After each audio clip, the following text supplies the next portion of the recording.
आज जानेंगे क्लाइमेट से जुड़ा हुआ एक फिनोमिना जिसे अल नीनियो कहा जाता है, जो इस साल धरती पर सेट हुआ है और वैज्ञानिकों ने इस पर गहरी चिंता जताते हुए कहा है कि ये आपके और हमारे डेली लाइफ को अफेक्ट करेगा। मैं हूँ आपका होस्ट अभिजीत और आप देख रहे हैं लुक अप। दोस्तों, आपने एक चीज नोटिस की होगी कि हमारे धरती पर हर चीज एक साइक्लिक इवेंट से होती है। इसमें समावेश है दिन, रात और हमारे साथ जुड़े हुए अलग अलग ऋतु। लेकिन आज के दिन हमारा मौसम विज्ञान इतना एडवांस हुआ है कि इन चीजों का हम लगभग सटीक अंदाजा लगा लेते हैं। पर कुछ क्लाइमेट के इवेंट्स ऐसे होते हैं जो हमारे समझ के बाहर है और उनमें से ही एक है अल नीनियो कंडीशन, जो किसी नाइटमेयर यानी बुरे सपने से कम नहीं है। पहले ये जान लेते हैं कि ये अल नीनियो जब सेट होता है तब होता क्या है। पिछले दशक में जब जब अल नीनियो कंडीशन सेट हुई है, बड़ी मात्रा में तबाही हमें दिखाई दी है। उसमें समावेश है तबाही वाली बाढ़ के साथ ही सूखा और जंगलों में आग। और जिस तरह से धरती पर सूखे के दौरान जंगल की लाइफ लगभग खत्म हो जाती है, उसी तरह समुद्र में अल नीनो की कंडीशन की वजह से समुद्री लाइफ बिल्कुल भी तबाह हो जाती है। इससे पहले 1998 में जब सीवियर अल नीनो की कंडीशन सेट हुई थी, तब समुद्र की लगभग 16% कोरल रिफ्स की प्रजातियां खत्म हो गई थी। 17वीं सदी में कुछ मछुआरों ने यह धारणा बना ली थी कि कोई क्रिसमस ऐसा होता है जब धंधा नहीं होता, यानी समुद्र का पानी कंपेरेटिवली गर्म होता है और मछलियां गायब हो जाती है। उन्होंने इस कंडीशन का नाम दिया अल नीनियो दी ला नावादाद। इसका मतलब है चाइल्ड ऑफ द क्रिसमस, यानी क्रिसमस का बच्चा। पर 19वीं सदी में वैज्ञानिकों ने यह पाया कि यह धारणा दरअसल एक बहुत ही बड़े क्लाइमेट फिनोमेना से जुड़ी हुई है और वैज्ञानिकों ने इसका नामकरण किया अल नीनियो। पर 20वीं सदी तक वैज्ञानिकों ने लगभग कंफर्म कर लिया कि यह पूरी दुनिया को अफेक्ट करता है और यह बना हमारा अल नीनियो साउदर्न ऑसिलेशन। ये कंडीशन हमारी धरती पर लगभग 5 साल बाद आती है और ये 2 से लेकर 7 साल तक रह सकती है। पर अब वैज्ञानिकों ने यह पाया है कि इस साइकिल की वजह से जो तबाही अब आ रही है वो ज्यादा डिस्ट्रक्टिव हो रही है।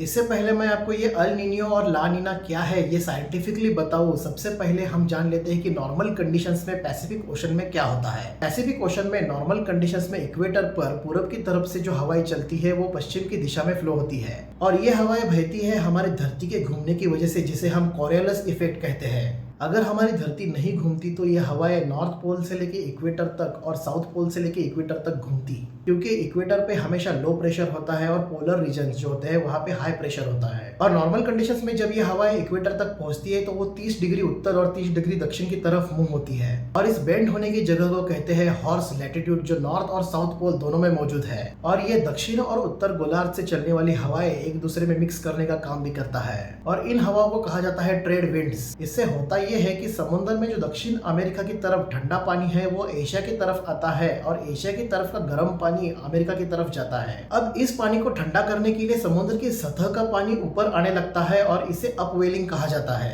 और इस अपवेलिंग एक्टिविटी से ना सिर्फ समुद्र का पानी नॉर्मल रहता है, बल्कि ये समुद्र की सतह से न्यूट्रिएंट्स लेके ऊपर आता है और ये जो रिच और न्यूट्रिशियस पानी है ये फीड करता है फाइटोप्लैंक्टन्स को, जो होते हैं समुद्र की मछलियों का खाना। इससे आप ये अंदाजा लगा सकते हैं कि इस साइकिल में अगर थोड़ा भी बदलाव हुआ तो किस तरह से ये फूड साइकिल को बर्बाद कर सकता है। दरअसल अल नीनियो कंडीशन में होता ये है कि ये जो ट्रेड विंड्स है ये कमजोर पड़ती है और इसकी वजह से गर्म पानी अमेरिका की तरफ से एशिया की तरफ जो मूव होने वाला था ये कमजोर पड़ जाता है और इससे अपवेलिंग की साइकिल डिस्टर्ब हो जाती है। और चूंकि अपवेलिंग कम है, फाइटोप्लैंक्टन्स की संख्या समुद्र में कम हो जाती है और उससे बड़ी मात्रा में मछलियां और समुद्री जीव मरते हैं। इससे होता यह है कि ये पैसिफिक समुद्र की गर्म हवा बड़ी तेज गति से पूरब की तरफ मूव होती है, जिसे पैसिफिक जेट स्ट्रीम्स कहा जाता है। इन गर्म हवाओं की वजह से अमेरिका और कनाडा के तापमान गर्म हो जाते हैं और सूखे हो जाते हैं, जिससे जंगलों में आग लग जाती है और ये पेरू और इक्वेडर की तरफ बड़ी मात्रा में समुद्र की मॉइस्चर वाली यानी आर्द्र हवाएं फेंकता है, जिससे बड़ी भयानक बारिश होती है और बहुत ही भयंकर बाढ़ जैसी कंडीशंस बन जाती है।